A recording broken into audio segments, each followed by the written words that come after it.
Au pied des montagnes, à la Bolène-Vésubie, à 700 mètres d'altitude, c'est là que naissent les reines.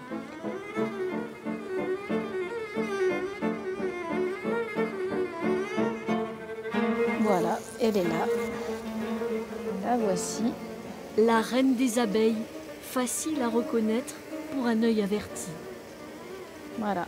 Alors elle est plus grande, plus longue surtout que ses congénères. Elle a un abdomen beaucoup plus long, plus élancé aussi. Et puis alors là, elle a déjà son point de marquage qui permet de la repérer plus facilement dans une grande colonie. Alexandrine Brion est la seule dans les Alpes-Maritimes à élever des rennes. Elle les expédie ensuite à ses collègues apiculteurs par la poste.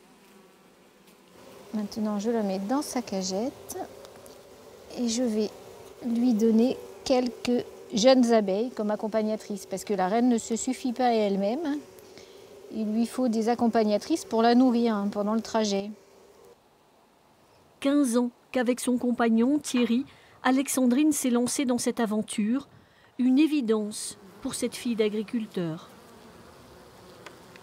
Ce qui est vrai, c'est qu'il y a toujours eu des ruches dans ma famille.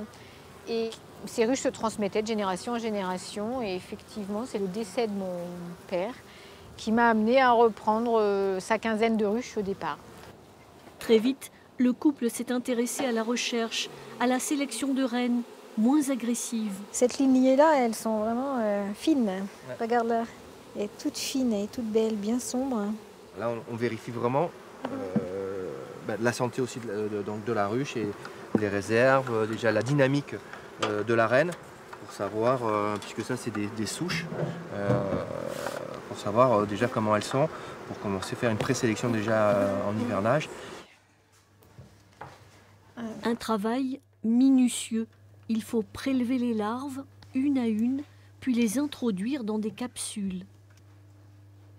Elles vont être immédiatement prises en charge par toutes les abeilles nourrices et elles vont être jusqu'à l'operculation de la cellule, nourries abondamment, de gelée royale exclusivement, pour faire des reines vigoureuses. Entretenues par les abeilles, les petites reines sont ensuite placées en couveuse, installées dans des mini-ruches, prêtes, 5 jours après leur naissance, à s'accoupler en plein vol avec plusieurs mâles. Donc elles en rencontrent généralement entre 15 et 20, successivement, l'un après l'autre, en étant rentrées à la ruchette entre deux, puisqu'elles ont besoin d'être débarrassées des attributs du mâle qui malheureusement, lorsqu'ils se séparent, laissent une partie de leur anatomie avec la reine. Quelques minutes après l'accouplement, les mâles vont mourir. Quant aux reines, elles vont passer le reste de leur vie à pondre.